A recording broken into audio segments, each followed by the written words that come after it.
The easiest thing to do was tackle fear. I walked into the facility and we had conversations about how we're doing things and what we're going to do moving forward. Every single time I would press something, I'd get a response of, we can't do that. We can't do that. If we do that, the technicians will leave. If we do that, the customers will leave. I have a really big pet peeve about people who manage from a place of fear. That is the worst way to run a business. You have to run it on facts. And the facts are, these things have to change or we're not going to be profitable. And if we're not profitable, we can't exist. You don't have a choice not to make the change, but it's really hard in these properties. So what I always do is I just make an agreement with people. Anytime we implement something and they have a problem with it, I say, look, we're going to try it for 30 days. Let's keep track of the facts and let's see how many no's we get.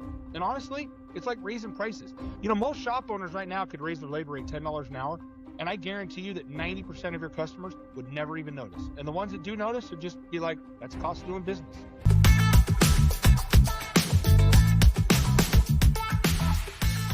All right, everybody. Welcome back to Know to Grow, a light to heavy duty podcast hosted by your host, Chandler Kohn with Focus Investment Banking. It is Monday, February 3rd. Today, I have on Peter Cooper, founder of Ascend Consulting. Peter, tell the audience a little bit about yourself and we'll get into it. Yeah, thanks for having me on. So my background is as a mechanic by trade. Went to school to be a mechanic, got a degree to be a mechanic. I spent 25 years in the industry in different aspects of it, everywhere from being a mechanic at a union shop to starting my own shop to now what I do is after selling my shop and moving on to other things, I decided that I really wanted to help other shop owners because being in the industry, you talk to so many different people and you see the things that they struggle with. And I realized that there's a lot of owners out there that need a lot of help. Specifically in business, they know how to fix a truck. They know how to fix cars. Very few of them know how to fix a business. Excellent. Great. And I'm really looking forward to having you on. Your boots on the ground from a slightly different angle than me. I really help shop owners exit their businesses, consolidate with private equity and other investors. And you're kind of on the forefront here, really helping them grow, no matter what their future plans are down the road. So let's kind of we'll start with a statistic here that you threw out to me. You said 41% of shop owners don't take a regular paycheck, and those who do only take an average salary of 74,000 roughly. Tell me a little bit about this. I see a lot of shop owners, whether they're clients or prospects of mine, all across the country, and what we see, quite honestly, varies in terms of performance. So tell me about this statistic, who you see, who you work with, and then we'll go from there. So really what this statistic is it's about whether they take a regular paycheck, meaning you have enough cash to actually pay yourself regularly. What I'm seeing with this statistic is the majority of shop owners, to be blatantly honest, would be better off if they closed their shop and went to work for their competitor. I can guarantee you that the majority of these shop owners could go to work at any one of the giant dealership networks in town, and they would pay them more than $74,000 a year to be a technician. Yeah. Now you have probably a certain sample pool, right, that you're looking at. Obviously, your clients need your help. Kind of on a broad national level. Obviously, there's different shops that are performing well. Some utilize technology better than others. Do you have any sense for those statistics kind of nationwide? So I think one thing you have to understand in this statistic, and this has been what I've found historically with shop owners, is they take a W-2 wage. So a lot of them go ahead and pay themselves, and they're doing it through whatever, QuickBooks or whatever their payroll is. And they don't know what they're taking out of the business. They have no idea because their books are such a mess. I evaluate businesses and the owner will tell me we're not making any money. And I look at their balance sheet and I'm like, why does the shop own a boat? It's one of those things that I work with a lot of shop owners and say, we really need to be precise here. If you own a 3/4 ton diesel truck, the shop owns it. And you drive that truck every day back and forth to work. And that truck is not delivering parts all day, every day.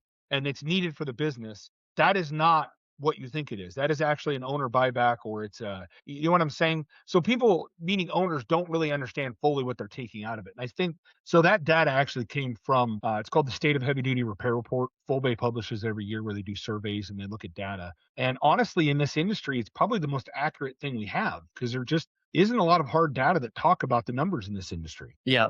And, I see it, my client base, I see their financials through and through. Income statement, P&L, balance sheet, cash flow statement. Most of them, there's generally issues in there that most don't have their heads wrapped around. I have one client that's really doing a great job with it and has that detail. But yeah, that's true. I mean, on my end, I see, even folks that are ready to exit, they really, the financials aren't clean. So I want to, hop into this a little bit. Your role as founder of Ascend Consulting, is to fix the operation, right? It may not necessarily be a turnaround operation. It just may be an operation that needs to become more profitable. Maybe they're looking to enhance their EBITDA. You capture some of the low hanging fruit. You know, when it comes to and just general kind of shop level detail around performance, like let's just say you're a GM looking at various locations, a lot of what we see that folks are interested in is seeing, revenue per technician, revenue per bay, technician utilization, technician efficiency. So those four. You're really looking at something else. You're really looking at cost of parts, cost of direct labor with parts, operating overhead with managers, and cost of service providers. So those four are different than the four I mentioned. There's no overlap seemingly.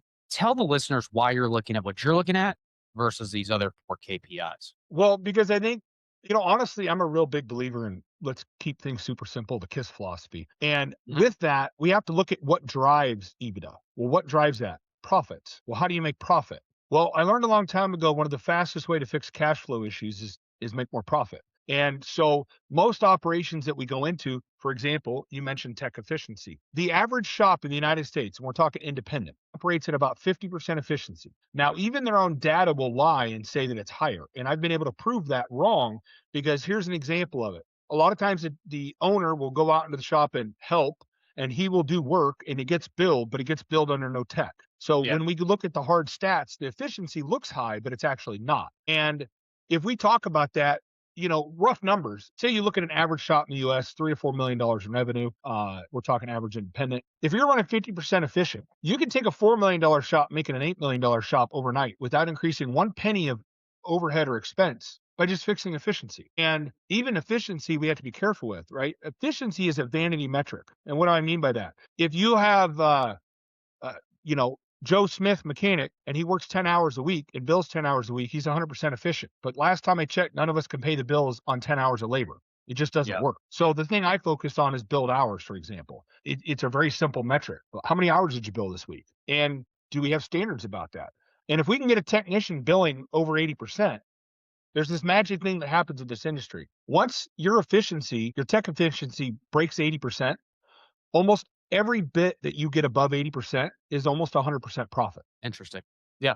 Good point there. Now, some of these, I guess the KPIs that you look at, they look on the kind of on the surface level, they look like any shop owner could diagnose and kind of fix this, right? It's not as complicated as kind of utilization or efficiency. Tell me about that.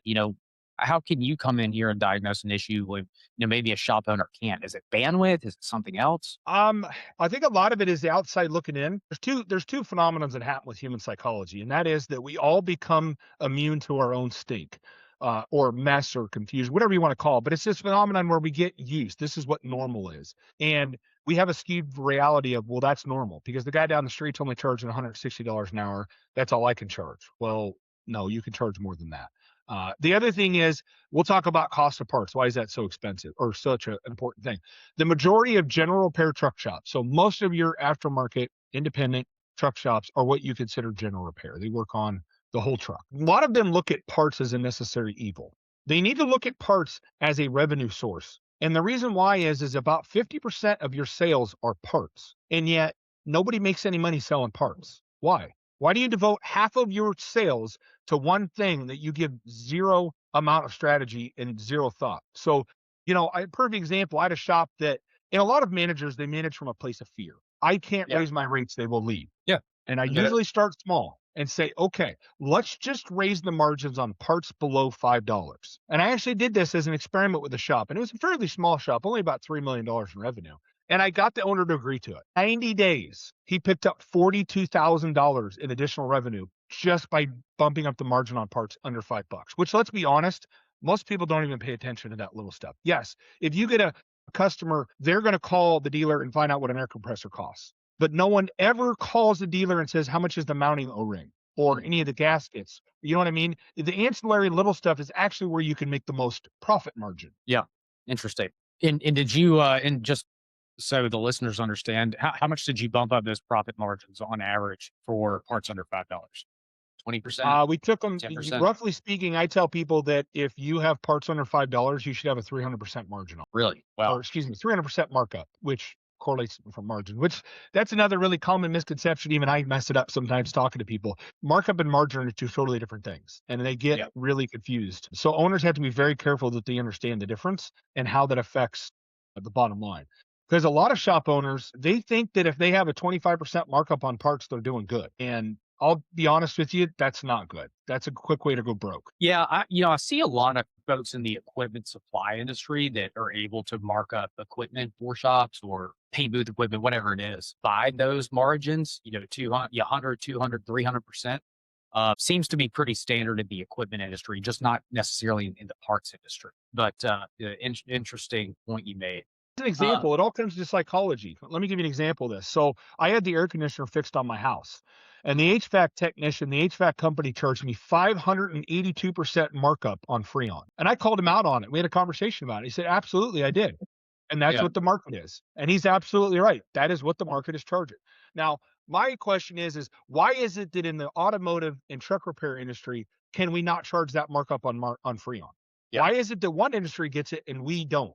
And I think a lot of it comes down to owners don't think they can, and they don't have a parts strategy. Like how do you know how much you could charge if you have never tried? Like if you don't push the limit and track your nose, how do you know what people are willing to pay? So yeah, this is kind of spur two questions on my end, right? One, you can kind of, I think a business in general can kind of position themselves as kind of a value provider, right? And then you can kind of position yourself as a premium provider of service, right? Premium means, you have deep relationships, uptime matters, the truck's not going to break, people want good service. Value is just kind of, more of a cost focus. If you're looking at parts above $5, and you want to raise your margins. And you're trying to figure out, hey, do I want to be a value provider? Do I want to be a premium provider? If you keep going up, you may eventually piss your customers off. They may leave. They may say, hey, this is ridiculous. We don't want to have 582% markup. How do you incrementally kind of test what your customers are willing to pay? How do you implement that? So it's actually very simple. It's the how do you boil a frog philosophy. And it's you do it slowly. You keep track of what people care about. You have to use some strategy. So dealing with some of these big operators, there is a little bit of difference between the automotive field and the heavy duty. Perfect example. Yes, soccer mom can take a part and look it up and find out what a battery costs. They can. But when you're dealing with a fleet manager that operates 150 trucks, they know what a battery costs. So you have certain parts that are commodity parts that you can't charge. It's just the industry won't bear it. The problem comes in is what can you charge more for? And going back to air conditioning, I had this epiphany one day. I was actually playing technician that day, working in the shop, working on a truck, fixing the air conditioning. The driver of the truck did not care that his steer tires were so bald that the cords were poking me in the leg as I'm working on the air conditioning. But he absolutely refused to drive that truck if the air conditioning didn't work. Now think about that for a minute. If we understand human psychology and we know what people are willing to pay for, then we know we can charge more for that. Part of that all comes down to tracking the nose. If you do not have a mechanism in your business to track lost sales, then you need to start it. And what's a lost sale? If the phone rings and that person is not looking for the Pizza Hut, they're looking for what you do. If that vehicle does not show up, that is a lost sale, period. Yeah. Now, I think where this can get confusing is at kind of at scale. A lot of people carry a decent amount of parts, some more than others. What's your typical SKU count that you see with your clients? And how do you scale all this across a variety of parts numbers Well, part of it efficiently? comes down to the same thing. You got to track it. You got to Yeah. track what's stopping your uh, truck from getting fixed. And honestly, the majority of the time, it's not availability of parts as much as it is you have a very inefficient system of quoting and acquiring parts. I see it every day in shops. You get a technician who, um, well, I asked for that part. Where did you ask for it? Well, I walked at the part counter and asked for it. That's not how you need to be doing it. It's not Mm. writing. It's not real. The other thing is when it comes to what SKUs do you need to stock? This is where it gets really hard. It's almost a science or an art form, you could call it. Well, perfect example. I managed shops that were in inner city Chicago. I could get any part imaginable in 15 or 20 minutes. Why stock parts? Why stock a clutch that takes 10 hours to change if I can have it in 20 minutes? I don't care how many of them I change a month. What I care about is can I get it? Now, one of my shops that I started from scratch was in a little tiny two street town. on the complete opposite side of every truck repair shop in the greater Des Moines area. It was an Mm. hour one way for me to go get parts. So it was 2 hours round trip. So Yeah. I had to stock parts that I could change in under 2 hours. That was my philosophy. So my philosophy on stocking parts has more to do with time than it has to do with inventory turn and all the other things that we really care about. Because you have to understand, a lot of the parts philosophies that people try to adopt are philosophies from a retail setting. You are not in a retail setting when you are fixing trucks and you're pulling from your own stock. Totally Yeah. different philosophy. Yeah. And you're talking about retail versus kind of B2B wholesale, kind of like a wholesale. Correct. Yeah, if you're Yeah. not selling parts across the counter, that's what I call retail. So that's Yeah. a retail sale where somebody shows up and says, "I want a brake chamber." You sell them a brake chamber. And a lot of this is also a really common point of perception versus reality. Owners will tell me, "Well, we sell parts across the counter." I said, "Oh, really? Well, which percentage of parts do you sell?" They've had this beautiful showroom. They've stocked some chrome and all this fancy stuff. And we look at their P&L and it's 4%. It's 4% of their gross revenue is parts Yeah. sales. And I said, Yeah. I think we're focusing on the wrong thing. Yeah. I would agree with that. So let me help me wrap my head around some of these other your three other kind of metrics. So we got cost of parts out of the way. Talk about cost of direct labor with parts. So that's with parts person. So what that Yeah. means is that if you have a so whatever you have a $10,000 invoice. On a $10,000 invoice, you can only afford to spend 17% of that ticket. So $17,000 on labor. Now, a lot of people argue with me and say, I can. You're right. You can do whatever you want as an owner. But ultimately understand that every percentage that you pay over that, that's a percentage of profit you're not taking. Now, how do you kind of work with owners to get down to this number, right? If they don't think you're able to, or if they don't think you're able to do this, how do you There's practically implement that? so the easiest way to do it is how are your people motivated? If your people are not motivated to hit a metric, meaning you don't share the metric, they don't know the metric, they're not going to hit it. And I have this saying in my industry that I say this constantly. If you don't know what good is and you don't know what bad is, how do you know where you stand? And a Yep. perfect example of that is as owners, we would never imagine that we would ask a technician to rebuild an engine and not tell them the specifications for reuse of the cam lobe, so camshaft. But we ask technicians to go out and perform their job, and we give them no specifications of what good is and what bad is, and they have no idea how they're doing. And I think that's we've really missed the mark in this industry about sharing data and KPIs. So when a technician knows what you expect of them, you don't have to spend very much time managing them. The other thing is motivation. Whether we admit it or not, whether and this has really become a huge thing in this industry. People just in this generation talk about work-life balance and things like that. Yep. It still doesn't matter as much as people think, because let's face it, we all have to make money to survive. And so a lot of people say, well, I'm not motivated by money. Well, you're not here doing it for free either. So you really are motivated by money. And I think we also have the wrong conversations with our employees. And during an interview, a lot of people, they try to get out of somebody, well, how much are you making? What's somebody going to offer you down the street? Instead of looking at it as a value proposition and ask the real question, how much money do you want to make? And owners don't usually have a career path. And what does that mean? If a technician came into you right now and sat down in your office and said, I want to make $120,000 next year, do you have it on pen and paper that's published in your organization? This is what you have to do to make that much money. Interesting, very interesting. Operating overhead with managers. So Just that's everything else that we haven't talked about. So that's the price yeah. of all your overhead employees. And what's an overhead employee? It's someone that doesn't produce work. So in a shop setting, that's going to be all your back office people, or we would call them front office in this industry, because usually people think of the back of the shop as the production floor. But it's your owner, your manager, and owner. When I say owner, it's if you take a W-2 wage, managers, electric bill, insurance, all of that. And generally speaking, what we find is the majority of businesses, and here's a really crazy fact: most offices in a repair shop are running at about 30% efficiency, meaning that they are way overstaffed. They have way too many people. I mean, I've seen shops that it's a 50-50 ratio. So if they have 10 technicians, they have 10 support staff. That's a really inefficient operation. That's one I haven't looked at before. Yeah, that's quite interesting. And then the cost of the service providers.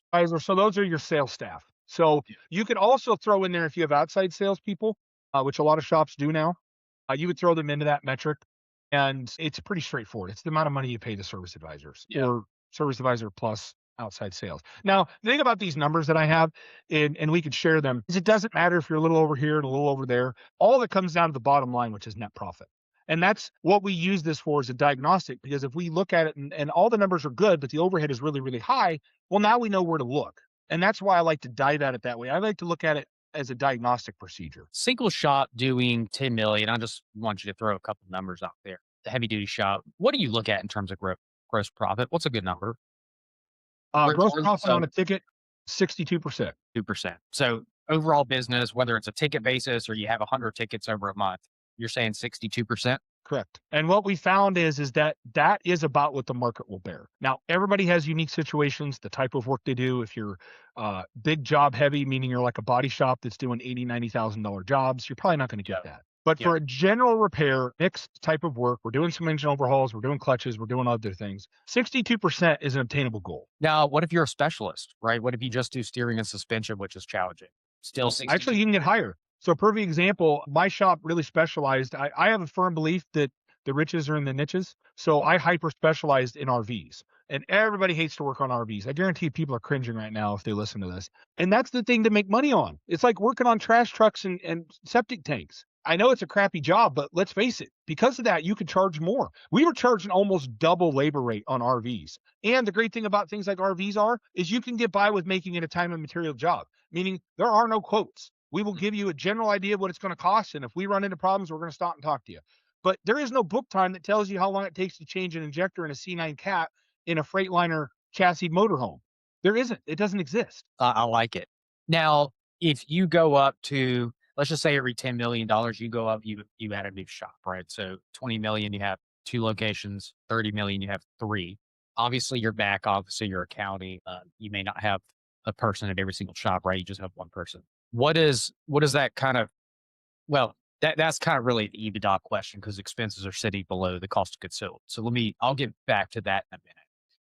If you're looking at a shop or various models where you have 100% labor and then you have something with like 50% labor, 50% parts, right? How do you diagnose those gross profit percentages? I think the labor is going to be more expensive. I think if you're flipping parts, it's not going to be quite as high. Is that right? Well, honestly, it's the type of work you do. And that's another example of if it's not close to 50-50. Generally speaking, what's going on is you're doing more repairs and instead of replacing parts, which actually we can dive into that and get into efficiencies. We'll use an absurd example, but it makes sense. Can I rebuild a starter? Yes. Are the parts available? Yes. Is it profitable? No. Engine overhauls are another example. And I will go to the ends of the earth arguing this with an owner. It is not profitable in this day and age to overhaul an engine. I absolutely can buy an engine cheaper and swing a crate motor from Cummins than you can rebuild it. Yes. Can you rebuild it cheaper? Yes, you can. Can you do it more profitable? Yeah. No, you can. And that's the whole point is people look at the wrong thing. They look at gross sales instead of looking at profit. And honestly, let's all be honest with ourselves. Profit's what you put in the bank. You don't put gross sales in the bank. Yeah, it doesn't matter. We have folks that we talk to quite a bit looking to exit their business. They come to us, say, hey, look, we're retired. My health's not as great. Looking to transition, don't have a family to take over, et cetera, et cetera. We've been growing steadily. So you see the revenue going like that, which, we give an initial thumbs up. But that profit sometimes is flat, sometimes it's barely increasing, which means your profit margin is getting smaller as you go forward. Sometimes it's decreasing. So revenue, yes, it's a good top line metric, but at the end of the day, it doesn't tell the true story. Let's hop down to EBITDA. And, a lot of folks are listening know what that is. Means before interest, taxes, depreciation, amortization. It's a metric for cash flow. So what goes into your pocket, your retained earnings on your balance sheet, what you can invest in your business to keep growing it. If we're looking for a 32% or 62% gross profit margin, right? Then you add in all your expenses. So your front office folks, any other overhead, your insurance expenses, et cetera, your rent. What EBITDA percentage rather, are you looking to see on a shop? $10 million shop. Where would we like to see it? We like to see it in the 10 to 15% range, if possible. Unfortunately, there's too many outside factors for me to be able to change it quickly. Perfect example. I don't know what kind of loans they have. There's a lot of operators I've seen that have taken loans that are not favorable because they perfect example. They do equipment leases, which we'll call it a lease. It's really a loan. The interest rates on those are pretty horrendous. So that affects all these numbers. But ultimately, we want to try to deliver what private equity wants or what people buying it wants. And what we don't want is we don't want to show no profit because nobody wants to buy a job. Now, me as a buyer, when we were buying shops, I loved it. Like we bought a $5 million facility. The guy was making 1% net. I loved that. Like, because in 30 days, we increased the gross profit. We doubled it in 30 days. Yeah, I'll come back to this because that's a good use case. I'll come back to that in a minute. I know that part of what Ascend Consulting does is look at training deficiencies. I want to talk a little bit about this and kind of what you do on a day to day basis here. Well, we do a lot of things, and it all depends on what customers need. But I would say across the board, one of the easiest, what I would call low hanging fruit, is communication. People do not know how to communicate effectively. And what do I mean by that? You've got mechanics that are leaving their workstation, walking 6 bays over, standing at the parts counter, waiting for the parts guy to get off the phone to ask him for a seal. When all he would have to have done was open up the shop management software, requested the part, and moved on with his day. That right there is the single easiest way to get efficiency back in the bay. And let's face it, there's only one position in your building that makes money, and that's the technician. So if everything that we do is not geared towards that person's efficiency, you're losing money. So that's really a process thing. It's not so much a skill or diagnosis thing or actual physical fix of the truck, right? Process, workflow. Uh, Tell us a little bit about workflow and technology. And some shops are good. Some shops do a pretty good, well-rounded job. This some are really lagging behind. Some are still paper-based. Talk about the process, some process implementation and use of technology to turn operations around. Well, I'm a firm believer that workflow is the magic bullet in almost every shop because every Yeah, shop ultimately comes down to they have poor efficiency. And the poor efficiency comes from the process, which is yeah, workflow. And a lot of that really dial down on it and make it to distill it down to the most basic thing is how do you communicate? And when you've got 4 and 5 channels of communication, you have a very inefficient operation. The other thing we look for too in workflow is what I call workarounds. So if you have a shop management software, show me all the things that you're doing outside of that software. like what? Requesting parts. I literally just talked to a shop owner today that is on, he's on one of the major softwares. The technician can ask the part for a part. It goes straight to the parts department. They don't use that. They don't use that functionality. And I said, why? And he said, well, I don't know. Going back, the shop that you bought, 5 million in revenue, right? That's what you said. How did you turn that around in 60 or 90 days? The easiest thing to do was tackle fear. I walked into the facility and we had conversations about how we're doing things and what we're going to do moving forward. Every single time I would press something, I get a response of, we can't do that. We can't do that. If we do that, the technicians will leave. If we do that, the customers will leave. I have a really big pet peeve about people that manage from a place of fear. That is the worst way to run a business. You have to run it on facts. And the facts are these things have to change or we're not going to be profitable. And if we're not profitable, we can't exist. You don't have a choice not to make the change. But it's really hard in these properties. So what I always do is I just make an agreement with people. Anytime we implement something and they have a problem with it, I say, look, we're going to try it for 30 days. Let's keep track of the facts and let's see how many no's we get. And honestly, it's like raising prices. Most shop owners right now could raise their labor rate $10 an hour. And I guarantee you that 90% of your customers would never even notice. And the ones that do notice would just be like, that's cost of doing business. They Yeah. understand. Yeah. Have you ever presented the facts to an owner and they're still overly fearful and don't move forward? I mean, do you really see that, or do you Yes. see most kind of acquiesce and I see it every day. I don't see it as much as it happens because those type of people don't work with me. But I talk to shop owners. I've got a shop owner I've been dealing with for almost 2 years now that absolutely is so devastated by fear, he can't make a change. And he technically doesn't work with me. I just check in with him once in a while. This is the one thing about human psychology that most people fail to recognize is that people will not change until the pain of being the way they are is more painful than the perceived pain of change. And so that's actually what I have to work on a lot with owners is getting over this fear mindset of I can't because I'm afraid of what might happen. yeah? And I'm aware of folks that you know don't really want help, and somebody kind of telling them what to do. Just various folks I know in the industry. How do you look at that? I mean, somebody if you need to present the facts before they can make a decision, but they don't want to see the facts. How does the human psychology play into that? I mean, how can you convince somebody, hey, just give me the opportunity to look at the facts, or maybe I can help you? It depends on every person because a lot of people Yeah, respond to different motivators. I'll be honest, one of the biggest ways that I do it is I just ask them a simple question. And that is I just try to understand what it is they're trying to be when they grow up. And I know that sounds crazy to ask a 50-year-old guy, what does he want to be when he grows up? But it's a valid question. Like, what are you doing? So I find that so many people in this industry have built a business with no plan. They were good at fixing trucks, so they just started fixing trucks. And the way I tell people, and it's kind of like if you were a carpenter and you showed up with some boards and just started nailing them together with no plan, would you end up with a house or would you end up with a shack? And that's kind of where we're at in business with a lot of these owners is so I try to show them the path of, what we can do and where we can go. But honestly, a lot of guys are just afraid of change.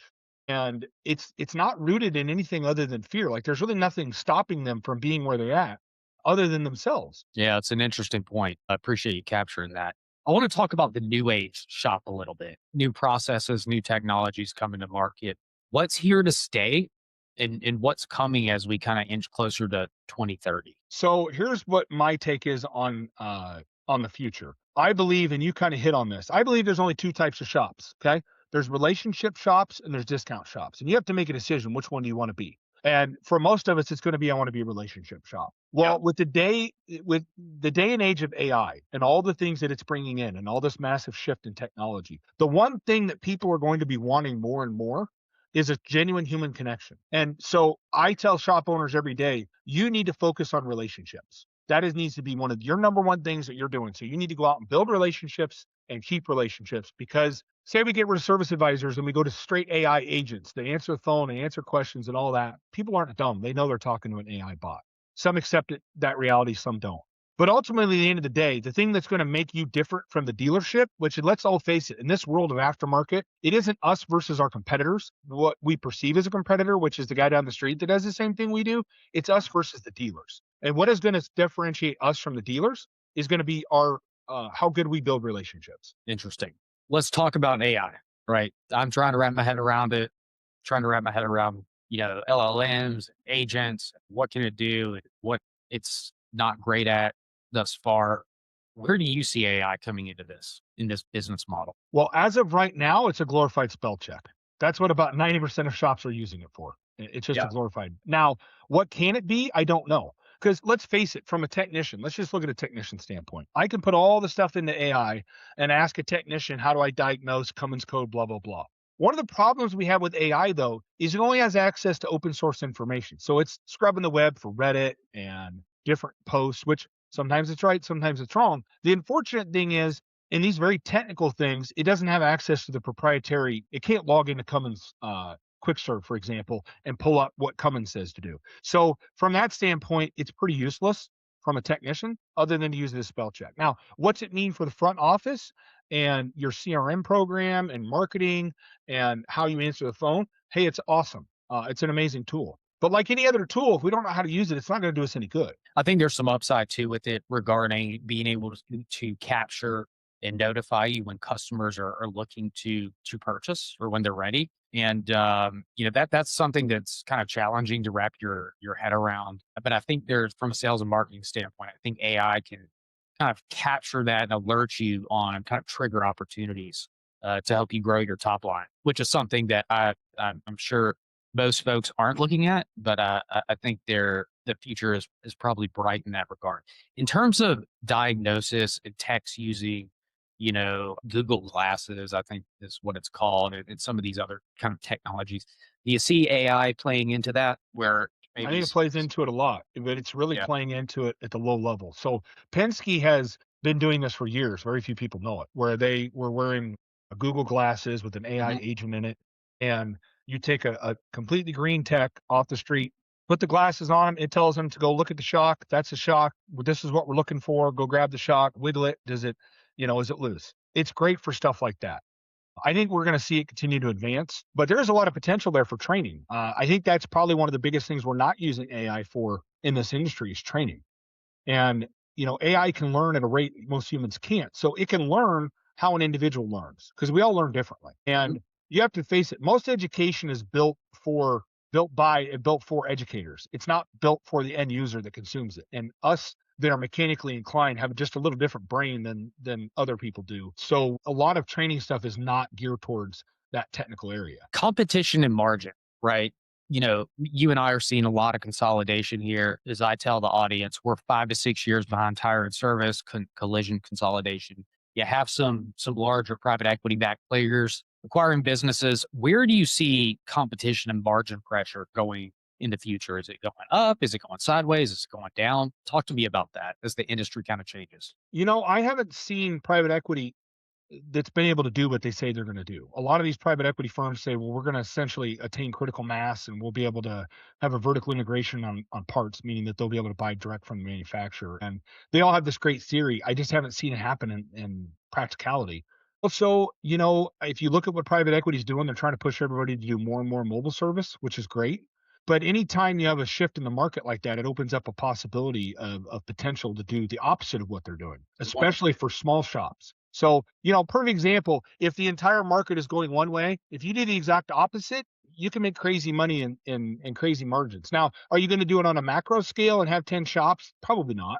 But that's not what most shops are. If you look at how many shops there are in the United States, they aren't part of a 10 shop network. They're a small little independent mom and pop doing under $5 million a year in revenue. Yeah, I talk with private equity 2 to 3 times a week and kind of maintain these relationships, but also, we run these professional processes for them and go to a variety of PE firms, right? Try to run a competitive auction, get the highest price, best terms, that type of deal for our clients. A lot, like almost every private equity firm I'm talking with, interested in either buying a new platform in the space of buying a business and building off of that, or buying tuck-in businesses to like True North, for example.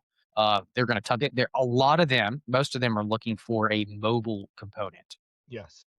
Tell the listeners about kind of from that standpoint, how you perceive the state of the industry from a mobile standpoint. Why is that so hot right now versus kind of It's hot pure because it's play scalable. in-house? Yeah. It's scalable. You can just buy a truck and put a guy in it. The problem with it is where do you get all the humans that you need to do this? And I think a lot of them are missing the mark that you need a different type of employee to be in a service truck than be in a service bay. If I take a green lube tech kid and put him in a truck all by himself and send him out into the wilderness, as I call it, and say, go change oil in trucks, you see the quality degrade. And we're seeing this a lot. You look at when Cox bought out Dickinson Fleet and FleetNet, they had some pretty big operators and they dropped the ball pretty bad on a lot of them. And their market share has actually not been so good lately because they couldn't keep up with the quality. Going back to gross profit, what we didn't talk about in the beginning is you like to see 62% of the shop level. What do you like to see on a pure play mobile business? Honestly, it can be as high as 70 to 80% uh, with the right pricing strategies. Now, a lot of this is going to depend on your blend, right? Are you 80% of your business is one fleet, which I actually managed a shop that over 80% of the business is one fleet.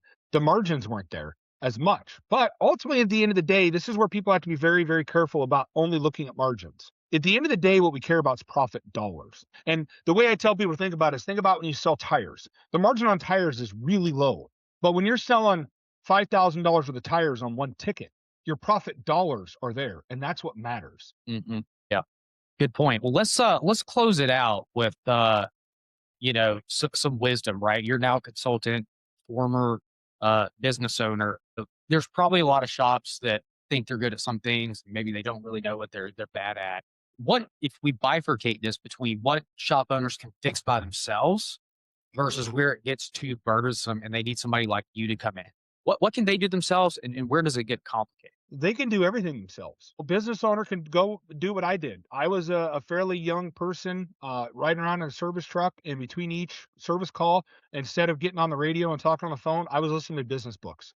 And I chose to educate myself. One of the problems comes in is what owners tend to miss is that as good as they are at what they do, most of them can't answer the question, who are you accountable to? And when you don't have someone you're accountable to, it's really hard to make progress because it's so easy to convince yourself. Let's face it, in psychology, beings, we are the easiest person to lie to is ourselves. We can self-talk ourselves in anything. Like we'll convince ourselves, oh, it's okay. I missed a sales goal last month, or I didn't get that thing done. It's okay. But when you don't have someone holding you accountable, it really is hard to hit your goals. And so that's the one big burden that's hard for a lot of shop owners is you can go out and get this knowledge. Part of it is how fast do you want it? Yeah. Do you want to take 10 years to fix your business or do you want to do it in 6 months? And that's the difference between doing it yourself and working with a specialist is finding someone who's been there and done that, who knows the easy way versus the let's discover it blindly path. What is the typical outcome kind of on a 6 months and then go for, the next year basis? What does that look like for a shop owner? Generally speaking, as long as we have enough customers, which that will slow things down. We can fix the operation as much, but if we don't have a customer funnel, that takes a little bit longer to build. But generally speaking, in 6 months, we can get a shop that's not profitable, and within a year to 2 years, they're sitting anywhere between 15 and 20% net. So net profit. It's not very hard to make that change. Is there anything that you want to give, any piece of wisdom or advice that you'd like to share with the shop owner looking to either turn around their business or improve their business, whether they want to grow it for the next 20 years, whether they're 30, 40 years old, want to work till 60 or 70, or whether they're looking to exit in 2 to 3 years? What is one piece of concrete advice that you would give, our audience listening to this podcast? The number one piece of advice I would give to shop owners is this: you are everything that is right with your business, and you're also everything that's wrong with it. And if you can't admit that to yourself and to others, that you are the problem that's stopping you from getting where you want to go, then you'll never start down the path. It's kind of like a 12-step program. If you can't admit that there's a problem, you'll never fix it. Excellent. Peter Cooper, thank you so much for joining. Can't wait to get this out. I think this is a very informative podcast. And you actually host your own podcast. Tell us a little bit about that. I do. So I have a podcast called Beyond the Bay, where I'm really passionate about education. So I want to be able to give back to the community as much as I can, whether I'm, charging for it or not. I hope that, people value what I do enough eventually that they want to, use me as a consultant. But there's a lot of good data on there. There's a lot of hard numbers. I also do a monthly webinar where we do training that I give away for free. So we do service advisor training once a month. We do parts training once a month. So I'm a big believer in putting some information out there to try to help the community. Excellent. Thank you for joining, Peter. I look forward to having you on in the future, and we'll be in touch. Thank you. Thank you.